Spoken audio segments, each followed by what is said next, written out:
Although Prime Minister Kishida and the LDP, the Liberal Democratic Party, had a substantial victory on July 10th for the elections, the sudden death, the killing of former Prime Minister Shinzo Abe will definitely have a big impact on the opening of Japan to independent tourists and visitors. Hey everyone, this is Mike Matsuno. This is the Man in Japan channel. In this channel, we talk about things related to Japan, what's going on in Japan. If this is your first time to the channel and you're interested, please hit that like button and subscribe. Prime Minister Abe was a heavyweight in the LDP, the Liberal Democratic Party. He was probably the most well-known, famous, and influential politician in all of modern times. In fact, Prime Minister Abe is the reason that tourism, international tourism, is where it is today. In 2013, the Prime Minister and his cabinet created a special revitalization plan for Japan, which included expanding and opening up to international tourists. In 2014, the plan evolved into the Japan Action Plan, which focused on concrete points that would help Japan open up to international tourism. One was to heavily promote Japanese tourism with the focus on the Tokyo 2020 Olympics. The second, and probably the biggest one, was to relax visa requirements to enter Japan. Third was to develop a world-class tourist region that could compete with anywhere else in the world. And the fourth was creating an environment that was friendly to all foreign tourists and travelers. Believe it or not, their goal at that time in 2013-2014 was to have 30 million international tourists come to Japan by the year 2030. In reality, in the year 2019, pre-COVID, Japan hit 31 million international tourists and visitors. It was 10 years earlier than expected. It's no coincidence that Japan's tourist numbers increased fivefold from 2012 to 2020 when Prime Minister Abe and his cabinet had implemented their Japan Revitalization and Action Plan. Prime Minister Abe and his cabinet had hoped that riding on the back of the Tokyo 2020 Olympics, that Japan could reach 40 million tourists that year. If the coronavirus had not appeared, Japan would have probably reached that 40 million target. But because of corona, everything just disappeared. Due to the July 10th election, Prime Minister Kishida basically got a 3-year mandate to do what he wants to get done. Personally, I think that Prime Minister Kishida, although being more liberal than former Prime Minister Abe, is not as quick or assertive as Prime Minister Abe was. So I think now, with the death of Prime Minister Abe, it will take him a lot longer to make decisions and to put in new policy or implement any kind of new ideas. He lost one of his major supporters, kind of like his wingman as Prime Minister. And last night, he did a speech on the news. Things that he talked about was the Ukrainian war with Russia, inflation, about how the Ukrainian war has increased oil prices, food and commodity prices, and also about the weakening yen. So Prime Minister Kishida has a lot on his plate right now. And so with the death of former Prime Minister Shinzo Abe also, I don't think that opening up Japan to international tourists is really on the front burner at this present moment. So the main issue for Japan and international tourists and visitors really coming in is the coronavirus. So here's a news clip from NHK from last night. You can watch it and you can see for yourself and think, if Japanese viewers are watching this every day, every night about the coronavirus, about the BA2, about the BA5, Omicron, and all the related issues, what do you think they're thinking and feeling? The coronavirus infection is spreading rapidly. In Tokyo, 16,878 new cases were reported today, exceeding 10,000 for 2 days in a row. For 9 days in a row, the count has been more than double of what it was on the same day the week before. The changes in the weekly average show that cases are increasing at around the same speed as they did during the 6th wave.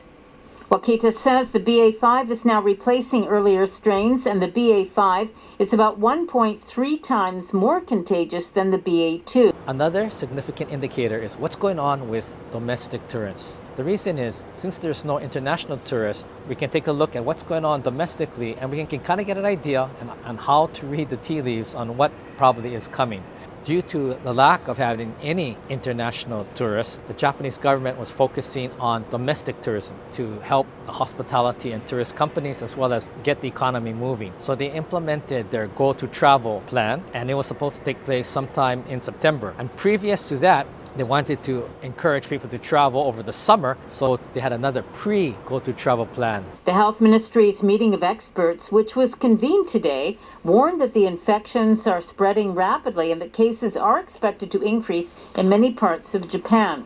Yakata Bune operators had been hopeful that this summer would be an opportunity to revive sales. Now they are apprehensive about how the situation will develop. Asked what she worries about, Ito says she is afraid that restrictions on travel and activities may be issued again. She says if that happens, it would be devastating for business. She says she doesn't know what she would do if cases keep surging. The government has decided to put on hold a nationwide travel discount initiative that was set to start as early as the first half of July.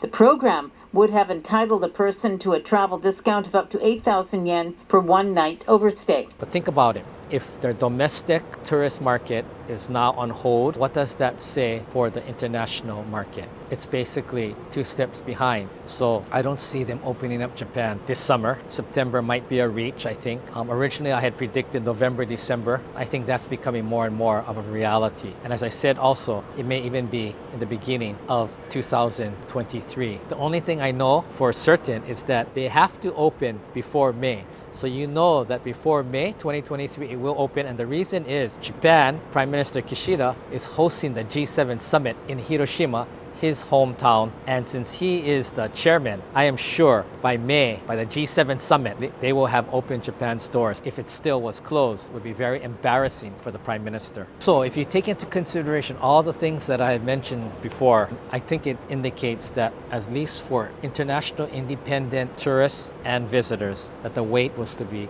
much longer. Again, no one really knows when. People say, well, it could change suddenly. It could, but I highly doubt it, especially after Prime Minister Abe's death, and now Prime Minister Kishida will have to make a lot more decisions. You also have all the other problems he's dealing with, and of course now that the COVID numbers are doubling every week, that's really what's on his mind right now. So one last thing I want to talk about is I have a short clip here from Daisung. His channel is called the Localized Channel, and Daisung talks about how mask wearing and the heat and humidity of Japan and group package tours are all related, and he gives his opinion, which I think is quite valid. Also, still Japanese people cannot take off their mask despite this hot weather, so number of the people who get hospitalized from the heat wave is more than the people who get hospitalized by COVID-19. This is very ridiculous. So I think this mask wearing etiquette in Japan is causing the issue, the problem of this package tour, because why Japanese government wants doing this package tour is because they want somebody to take care during your stay in Japan that ask you to keep wearing a mask inside the building, also in the public transportation, and also in the crowded area outside despite this hot weather. And also a lot of Japanese people think that outside of Japan, most of the people don't wear masks, so Japanese people are very afraid that if we let the individual travelers from outside of Japan, a lot of people don't wear the mask and the number of the cases will increase. I think this is the mindset of package tours things. So what Daisan basically is saying is that Japanese basically have a close to obsession that everyone should be wearing a mask. And with the humidity and heat of Japanese summer, which I've said before is not the time to come to Japan, that many people are coming down with heat stroke, and that wearing a mask is one of the causes sometimes of getting heat stroke. So what he concludes is that more people are going to the hospital for heat stroke maybe caused by mask than who are going to the hospital due to COVID. And so he's trying to make a comparison there that you have to take a look at both of these and think about it. Then he also talks about the group package tours and why the government has allowed only group package tours. And he connects it to the mask wearing, that if you come in as a group package tour person, you will be always accompanied by a Japanese tour guide. And that Japanese tour guide is responsible for making sure that you continue to wear your mask as you travel and visit throughout Japan. So the government doesn't want to be in charge, but they want to push that responsibility and caretaking to the travel companies who push it on to the Japanese tour guide. So what Daisung is saying is that that's what he thinks is the reason that only group package tours are allowed into Japan. What they're saying is basically, if you did allow foreigners freely into Japan, there's a good chance that some of them may not wear a mask. That would cause the Japanese to be quite upset, and that would cause meiwaku, bother onto the public, as well as it would increase the spread of COVID numbers throughout Japan. So what do you think? Do you think that if Japan opened up to independent tourists and visitors in Japan, that all people would comply and listen and respect the custom of mask wearing? Or do you think that some would not? And in that case, how would Japan actually deal with people or foreigners like that? Please, in the comments, please write what you think. If you enjoyed the video and you like the content, please hit that like button and subscribe. Until next time, arigato.